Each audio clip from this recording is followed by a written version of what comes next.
Welcome back to the Catapult Effect Podcast. I am your host, Katie Wrigley. Today, we're going to be talking about sex. Yep, I said it.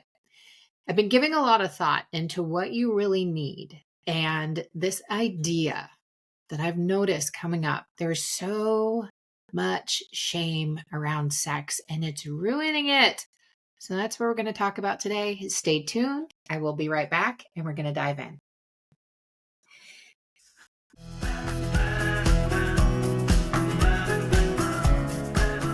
Welcome to the Catapult Effect, a podcast where professionals like you turn challenges into opportunities for extraordinary growth.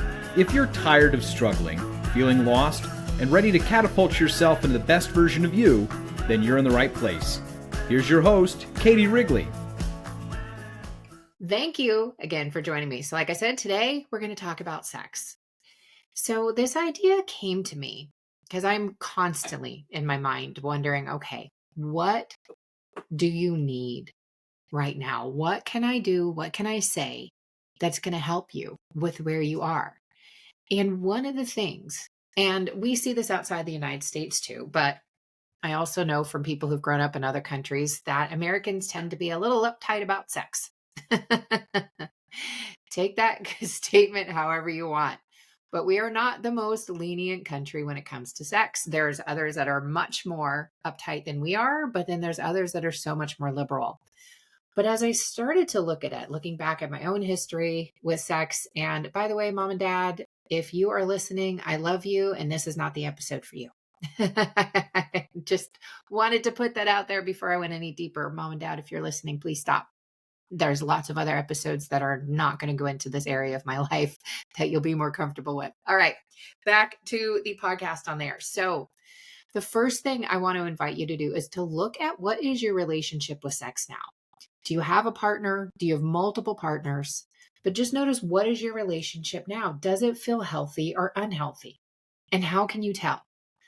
So whenever you are having sex, if you are feeling good, and you feel good after, and that's also including after the postcoital bliss has faded. If this is something that continues to add value, it's probably safe to say you have a healthy relationship with sex. But if you're constantly feeling bad or feeling let down or wondering, why did I sleep with that person? Then you may not have the healthiest relationship with sex. And that's something that you can now do something about, because we can bring awareness to it through this episode, through your own exercises in there, so that you can start to take action and start to shift your relationship with sex so that it's something that's more enjoyable to you. You don't have to be in a relationship to have sex, and everybody has a different comfort level with their sexuality, with their body, whether they want a partner, whether they want monogamy, whether they want polyamory. And I want to encourage you to start to really explore what seems interesting to you in sex. What lights you up and makes you really want to get curious when you think about it? If you're in a monogamous relationship, are you wondering what it would be like to be in a polyamorous relationship? If you're in a polyamorous relationship, does any part of you want monogamy? And I'm not trying to change anyone's mind. I just want you to open up and start to explore for yourself, because when you can turn on that curiosity, you're going to be turning off the shame and the judgment, because you're going to be focused more on what you want versus judging yourself for anything that you're doing. Some of the questions to ask yourself, and I'm going to touch on my own story here just to help you see some examples, but are you using sex as a tool? Like, I know firsthand that in a relationship, throwing sex out there is a really good way to end an argument when you need to. That's not usually my preferred method, just so you know, but it can be a tool. It can be something that helps you stay together during tough times in your relationship. It can be the glue that holds you together when nothing else feels like it's working right as you get through this time where you're not as connected. It can help you get back to further connection. It can also be something that you're using to escape, which is something that I personally did. When you have had early childhood trauma, this can really impact your sexual outlook. especially if it is trauma of a physical nature. While part of me has always enjoyed sex on a physical part, I have had a really complex relationship with it, in large part because of that trauma that I endured when I was a little girl. Now, we have seen multiple times with people who have either been raped or they have been abused as younger people, we find that they start to they start to become more promiscuous. And understand I'm saying this with zero judgment because I was one of them. This is something, it seems counterintuitive. Why would you want to become promiscuous when someone has used this part of you against you? Well, one of the things it does is it puts you in the driver's seat. So you feel like you're in control of who you do or don't sleep with. And when someone has taken away that choice from you and they have violated your body, whether once or repeatedly, having that control back can be really, really important, and understanding that it is your decision. But when someone has taken that decision away from you and they have taken your body without permission, and they have violated you in the most intimate way, it is going to fuck with your head, period. And it is going to change your outlook on sex. And you are the person that I'm talking to today because, again, firsthand, sex may not be my wheelhouse as far as what I specialize in, day out, but the pain around sex, the pain with sex, the shame around sex, those are all things that are within my wheelhouse. And I thought it was really important to start to get more personal and bring some of these topics to light because no one talks about them. No one talks about the shame of using your body to help overcome the trauma of being physically violated in a sexual way. No one talks about the shame of not having sex for years, either because that's what's happening in your marriage, or maybe you chose not to have sex, or maybe it didn't feel like a choice and you would love to have sex, but it just seems like it continues to elude you and you can't find a partner. These are all things that I don't hear discussed very often that I want to bring in to this episode today. And the piece that I'm going to continue to focus on is how trauma impacts your ability to look at health in a healthy way, in a fun way, in a way that is going to derive the pleasure that it is supposed to be about.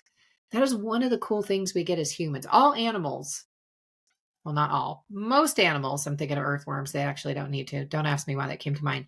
But most animals have sex in order to reproduce. It's just part of it. As humans, we actually get to enjoy the process too.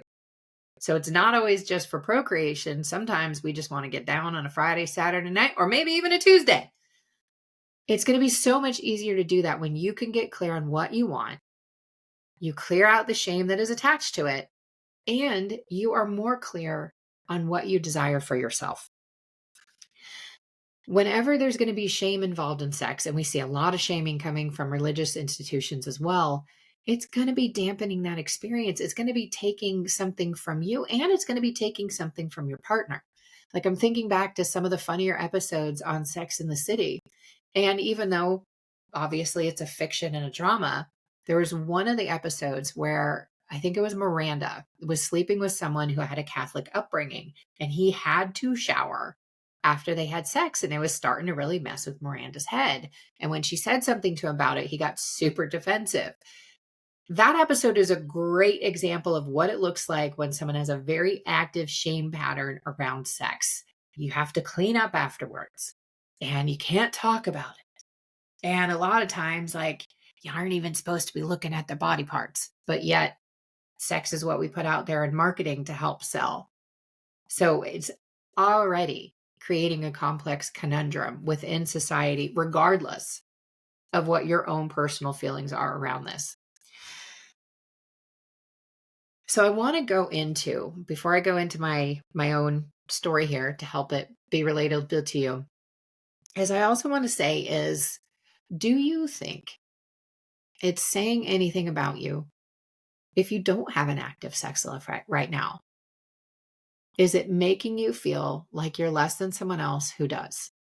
And if so, I really encourage you to explore that and see why or what is making you think you aren't as good as someone else that's getting sex on the regular.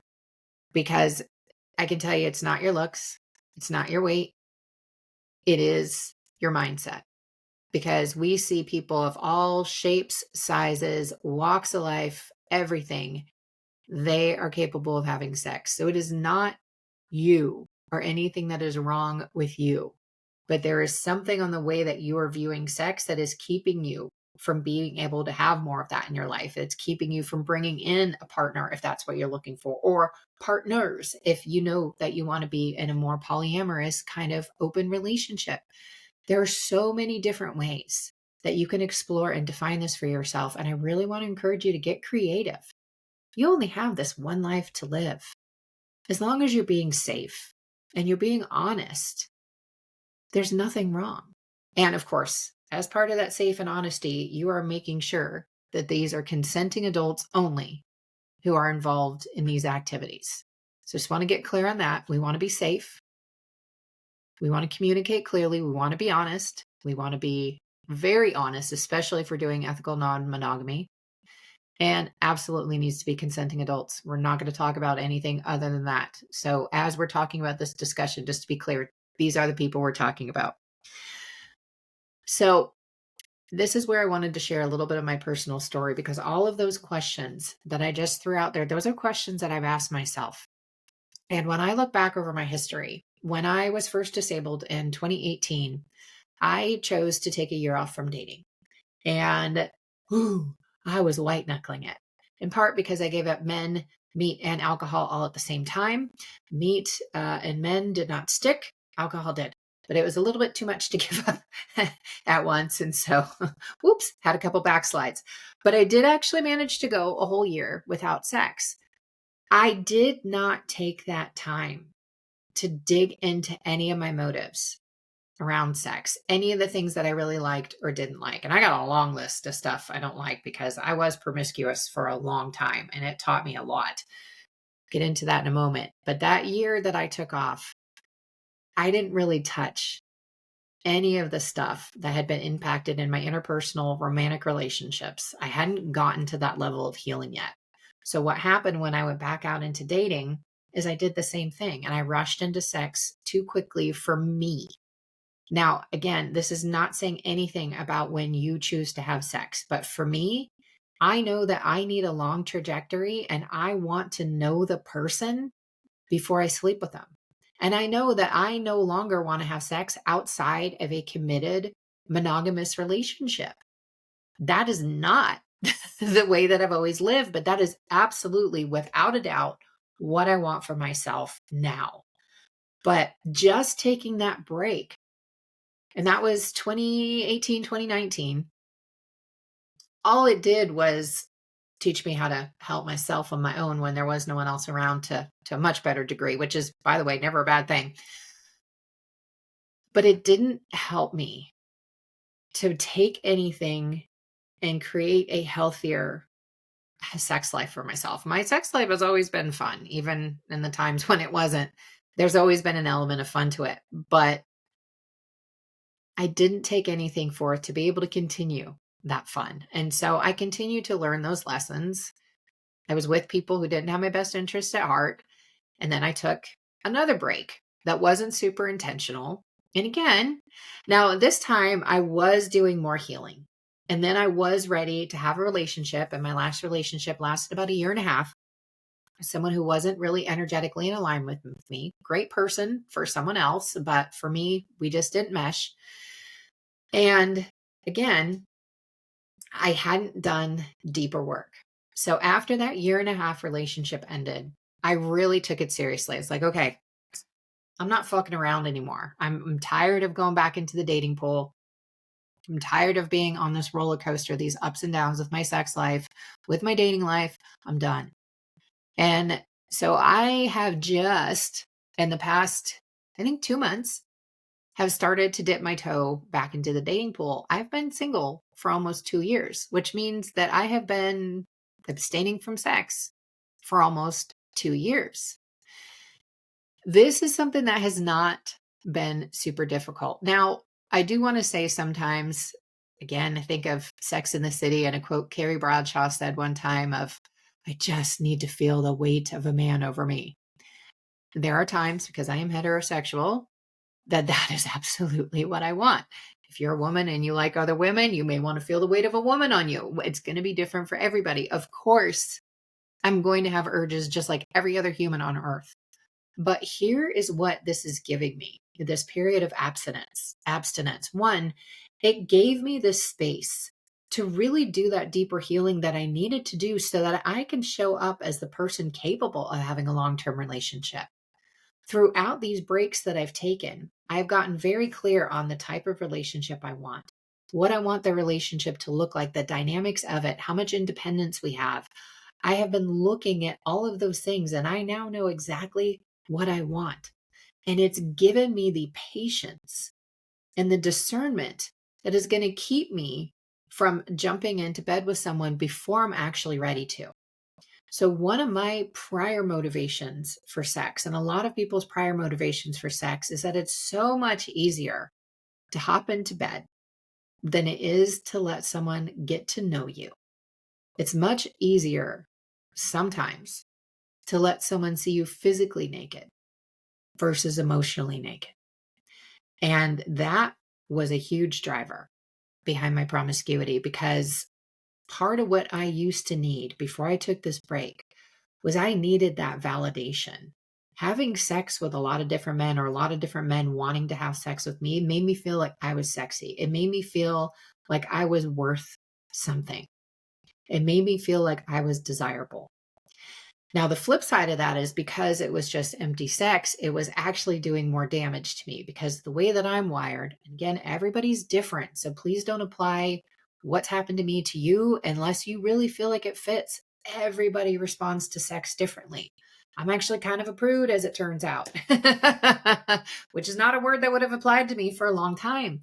I only want to share my body with someone that I'm starting to fall for, who has taken the time to get to know me over months.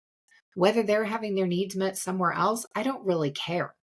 As long as they have the patience to get to know me as I am before they're trying to get to know my body, that's what I'm looking for right now. I know exactly what I want, and I now have the tools and the skills to be able to bring that into my life.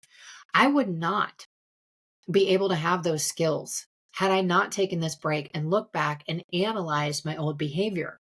So there were multiple times in my promiscuous days where I would suddenly realize that I was hanging out with 2, 3, maybe 4. Ugh, I hate the numbers. But I'd slept with every single one of them. And it was awful. And there was one day in particular when I was at the drop zone, and I had actually, for a long time in skydiving, I had kept that to the side, and I did not shit where I ate. But then I did pee a little bit in my playground. Just a little bit.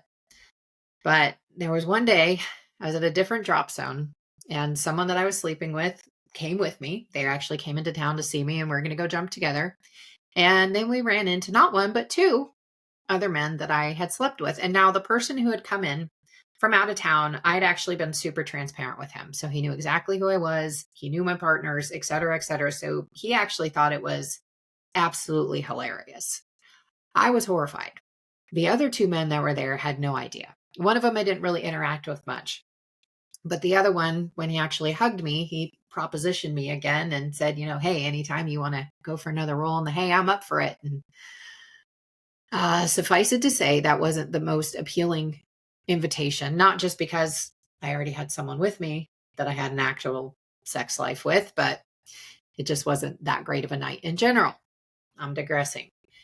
The way that I felt, though, from having multiple partners in front of me, that's not a way I want to feel. I felt kind of gross. And now I've never had an STD.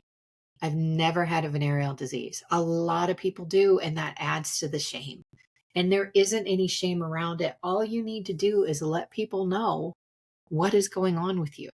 And if you are not comfortable to own that story, maybe don't have sex with them until you are. That may be a really telling mark for you of when it's time for you to get into bed. If you happen to have contracted an STD, especially if it's one that's permanent, that you can't get rid of, like herpes or HIV or hepatitis. Those are ones that can stick with you for life. There's no shame around those. You had sex just like everybody else. And in your case, you happen to also get a virus that may or may not go away. I always hold out hope that there's going to be different cures because we see this all the time, and mindset can be a huge cure for you as well. But letting go of that shame, giving yourself that space and noticing, and me realizing how gross I felt to be around multiple partners at a time, that was telling for me. Now, it doesn't mean that I stopped doing that behavior right away. Quite the opposite. But I needed that external validation so much. And so even though it made me feel gross, it also made me feel like I was kind of cool. So there was this constant paradox going on in my head, which was not very much fun. This period of abstinence that I've been in has been one of the best things that I've done for myself, because I am at the layers of healing that, like I said, now I can bring in the relationship I want. And the next person I have sex with, there's a good shot I get to have that be the last person I have sex with, because that's where I am in my life. That's what I want for me. And again, I want to encourage you to find what works for you. If you're not done trying on a whole bunch of different partners yet, then by all means, go out there and keep trying them on. The only thing I ask is that you be safe, you be honest with yourself, and you be honest with any partners that you were sleeping with. Don't let your desire for someone override your integrity and keep something from them. It's not fair to that person. You want to let them decide to have sex with you with the relevant information on the table. They don't need to know your entire history. They don't need to know the numbers game. In fact, I don't think that's a conversation anybody should ever have, because the chance of your partner having the number of people that you think that they should have for their skill set is slim to none. So I don't see any advantage of having the numbers game, but are you healthy? Yes or no? And to what degree? That is an important conversation to have. What are the likes and dislikes as you start to get more comfortable with someone? What do you like and dislike in bed? How comfortable are you to explore new things? Do you have a kinky side? Do you have any fetishes? Being able to have those conversations and open that door, that's going to help increase and improve your sex life. Honesty is going to be the key of it there. And it starts with you being honest with yourself and letting go about any negative feelings you may have over your own actions and your own history in there. One of the other pieces that keeping my body to myself has taught me is the importance of energy and how much energy I'm giving to someone else when I allow them to share my body like that. And the last person that I had dated, like I mentioned, I had a really early sign that we weren't incompatible, but for other reasons that were more important at the time, I kept going. But this person showed a dip in integrity because they chose to have sex with me before I knew the whole picture. And the whole picture was that within a couple weeks after we had sex, they were actually going to be leaving for 6 months. Would have been useful information. Now, in my case, I was so desperate at that time. This was after another long break, that it would not have impacted the outcome. I still wanted to have sex with that person really, really bad. But that actually showed me a lot about that person that came out to be really important. So notice what people are sharing about themselves before you have sex with them, because it's going to be indicative of who they are as a person on a much broader scale than just their sex life. The last thing that abstinence has been giving me is I am now incredibly discerning about who I spend time with. So I've done online dating multiple times. As I've talked about in other episodes, because of the trauma, I had not been successful in long-term relationships because I hadn't yet healed it enough to gain the tools required to have a healthy long-term relationship, one that can last for life. I didn't have the tools until recently. And that discernment has been really important. And so I've gone into online dating much more differently this time than I ever did in the past. And I am happy to say that I am actually really enjoying it. It has been the slowest ramp, for lack of a better term, that I've ever had. I've only gone out with 2 men in the last couple of months, had conversations with tons, but I've only gone out with 2 men in the last couple of months. There's a third that I may go out with, but I'm really taking my time and noticing, are they taking time to get to know me? Or are they just reacting to how I look? Are they hearing what I say? Like, I'm really using this as an opportunity to start to gauge people's character because they're showing you who they are right out of the gate. Like, for instance, a lot of people don't read profiles. I'm actually going to read someone's profile before I reach out to them because it's not their face that's going to keep me entertained for the rest of my life. It's going to be their character. That is going to be someone who either enhances my life or takes away from it. And I'm not interested in having anybody take away from my life. My life's amazing. So anybody who comes into it has to be able to enhance it. And so I read people's profiles before I match with them. And one of the things that I put in my profile is I know my schedule. I know my life. And unless you're in a 1 hour radius, this isn't going to work. And I have guys hitting me up from Virginia. I'm in Maine, by the way.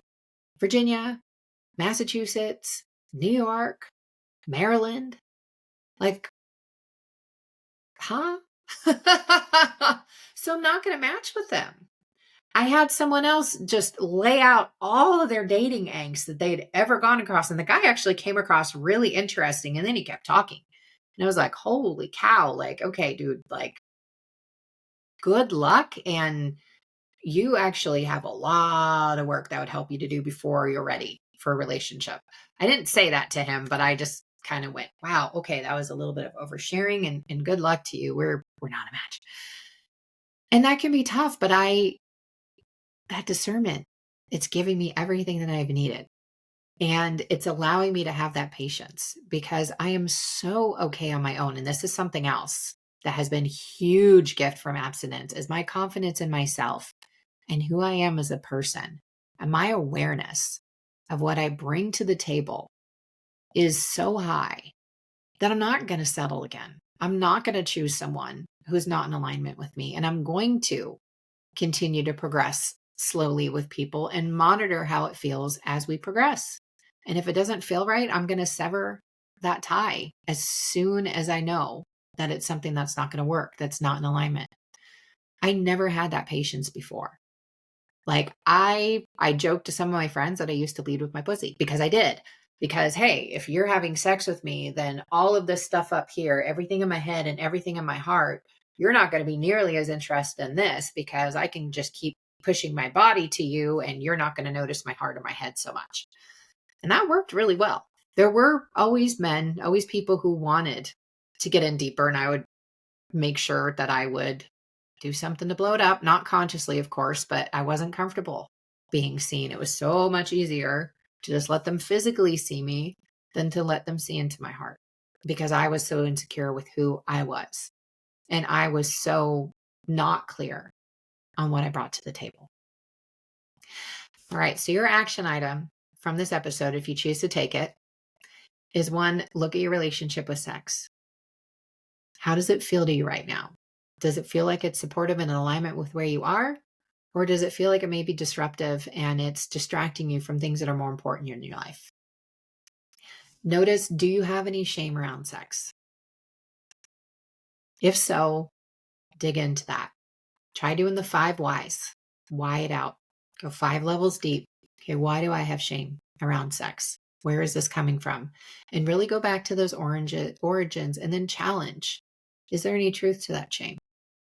If it came out of a trauma, by all means, please reach out to a professional like me, like a therapist, someone to help you undo that shame that's come from the trauma that's now mixed into your sexuality and getting in the way of you fully embracing your sexual self.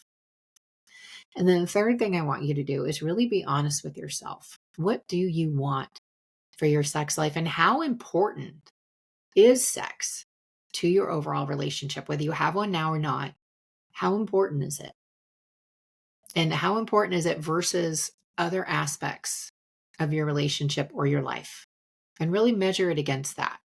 Because when I was prioritizing sex, when I was highlighting it as like the be all end all, it was a great distraction from all the other things that were much more important for me to deal with.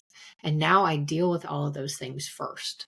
I have plenty of room to do it. And I'm really looking forward to when I meet my partner, or maybe I've already met him and we just haven't gotten further enough along that path. But I am really excited for the time when it is the time to get intimate with someone again, because I know that I'm ready and I know it's going to be amazing because of everything that I've learned and everything I've been able to let go of, to be fully confident, fully present, and fully engaged in any kind of sexual activity that I choose to get into later with my partners. Thank you so much for listening. I know you have a choice of so much to listen to out there on the internet, and I really appreciate you taking time to stop and listen to this episode today. I trust that it is helping you bring things into your life that are going to help improve your sex life. And until next episode, be well. I'll see you soon.